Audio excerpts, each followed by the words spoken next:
Alhamdulillahilladzi amarna bil-i'tisami bihablillah. Asyhadu an la ilaha illallah wa la syarika lah. Wa asyhadu anna Muhammadan abduhu wa rasuluh la nabiyya ba'da. Allahumma shalli ala Muhammad wa ala alihi wa sahbihi wa man tabi'al huda. Amma ba'd. Ya ibadallah, usikum bitaqwallah. Wa qala Allah Ta'ala, ya ayyuhalladzina amanu taqullaha haqqa tuqatih wa la tamutunna illa wa antum muslimun. Qala Allah Ta'ala fil Qur'anil Karim, kullu nafsin dha'iqatul maut wa nabluukum bis-syarri wal khairi fitnah wa ilaina turja'un.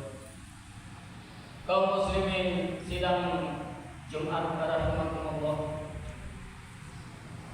marilah kita bersama-sama meningkatkan keimanan dan ketakwaan kita, serta memanjatkan puja dan puji syukur kehadirat Ilahi Rabbi yang masih memberikan anugerah hidayah, taufik dan inayahnya. Salawat dan salam selalu kita haturkan kepada junjungan Nabi Muhammad SAW beserta keluarga, sahabat, tabi'in, dan semua yang mengikuti jejak beliau sampai yaumil qiyamah. Masyiral muslimin rahimakumullah. Kali ini khotib akan mengambil tema jika telah senang lupa akan masa sulitnya. Suatu yang wajar bila seseorang berharap untuk menjadi kaya. Orang bodoh bercita-cita menjadi pintar, pejabat rendah menginginkan jabatan yang tinggi, seorang pengangguran ingin cepat mendapat pekerjaan, seorang politisi ingin segera mendapatkan keuntungan sebesar-besarnya. Semua keinginan itu wajar dan boleh-boleh saja. Agama tidak melarang, bahkan Allah membuka pintu khusus bagi mereka yang punya berbagai harapan. Jika dimohon dengan sungguh-sungguh, Allah pasti mengabulkan. Banyak atau sedikit, dalam tempo segera atau ditunda, semuanya bergantung kemurahan Allah Subhanahu wa Ta'ala.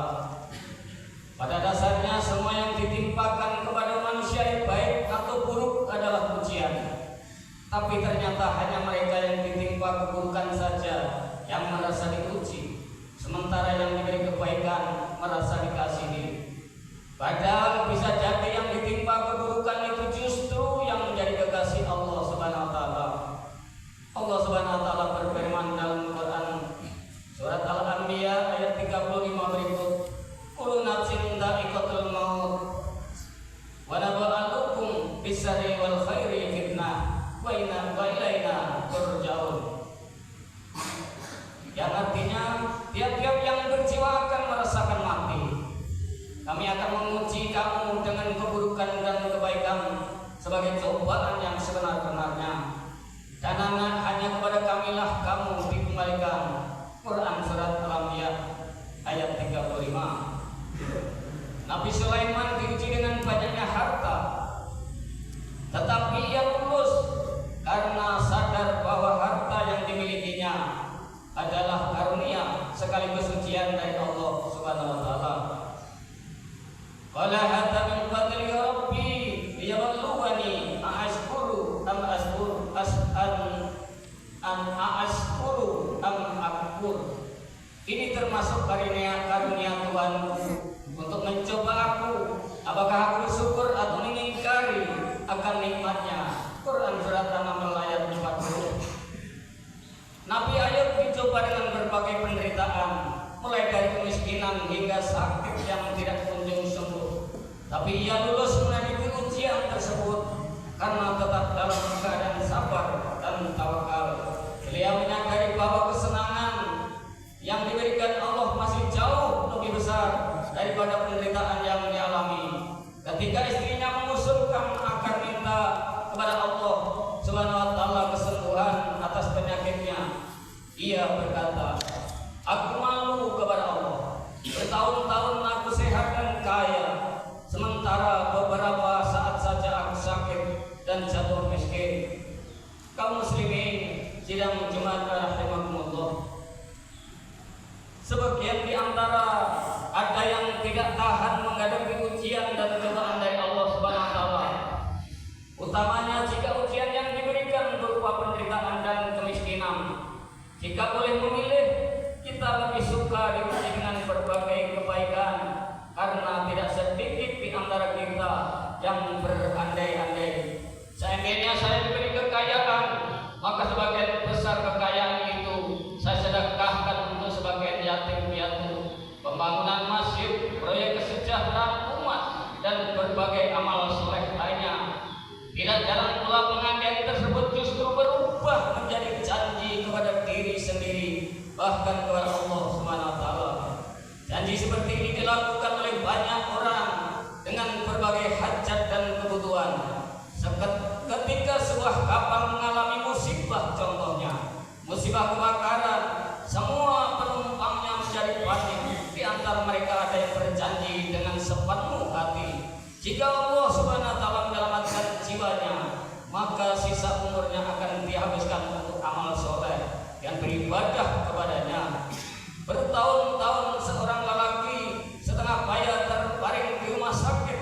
Berbagai terapi telah dijalani, berbagai obat telah ditelan, akan tetapi kondisi tetap seperti semula, malah lebih parah lagi. Di saat seperti ini ia khusyuk berdoa kepada Allah Subhanahu wa taala dan berjanji bila kelak diberi kesembuhan, maka seluruh amal maksiatnya akan segera ditinggalkan. Sebagian hartanya akan didermakan dan ia akan kembali ke jalan kebenaran. Seorang pegawai rendahan berusaha keras untuk menaikkan jabatannya. Ia berusaha sekolah lebih tinggi dengan harapan bisa naik pangkat lebih cepat. Di tengah usaha kerasnya ia berjanji bila kelak menduduki jabatan tinggi akan mempertahankan nasib bawahan dan memperjuangkan tingkat kesejahteraannya. Janji itu kadang tidak disembunyikan untuk dirinya sendiri, tetapi juga disampaikan kepada orang lain. Dalam hal ini rekan-rekan senasib sepenanggungannya. Barangkali orang-orang yang disebutkan di atas adalah diri kita sendiri. Kita ternyata juga tidak lepas dari janji-janji seperti itu. Ketika masih mahasiswa contohnya, kita idealis sekali. Semua tindak korupsi ditantang, malah berdemonstrasi. Kita menuntut keadilan dan kejujuran semua pihak. Dalam diri kita ada semangat juga janji kepada diri sendiri. Jika kelak nanti menjadi pejabat, kita tidak akan mengulangi hal semacam itu. Semua korupsi kita tindak, semua yang tidak jujur kita sikap. Tapi bagaimana setelah kita sekarang menjadi pejabat? Sungguh mudah bagi kita untuk membuat janji, baik janji kepada diri sendiri, kepada orang lain, lebih-lebih kepada Allah Subhanahu wa taala. Akan tapi jika sebagian harapan kita telah terpenuhi, maka janji tinggallah janji. Ketika Allah memberi kekayaan, kita malah korupsi. Ketika Allah memberi tambahan umur, malah kita menjauhi dari ibadah, mendekat kepada kemaksiatan. Kaum muslimin sidang Jumat rahimakumullah, kondisi seperti inilah yang kemudian diangkat Allah Subhanahu wa taala dalam sebuah Al-Qur'an surat At-Taubah ayat 75 sampai 78, yang artinya di antara mereka ada orang yang telah berikrar kepada Allah, sesungguhnya jika Allah memberikan sebagian karunia-Nya kepada kami, pastilah kami akan bersedekah dan pastilah kami termasuk orang-orang soleh. Maka setelah Allah memberikan kepada mereka sebagian karunia-Nya, mereka kikir dengan karunia itu dan berpaling, dan mereka memanglah orang-orang yang selalu membelakangi kebenaran. Maka Allah menimbulkan kemunafikan dalam hati mereka sampai kepada waktu mereka menemui Allah, karena mereka memungkiri terhadap Allah apa yang telah mereka ikrarkan kepadanya, dan juga karena mereka selalu berdusta. Tidaklah mereka tahu bahwasanya Allah amat mengetahui segala yang gaib. Quran surat At-Taubah 75 sampai 78. Marilah kita bersama-sama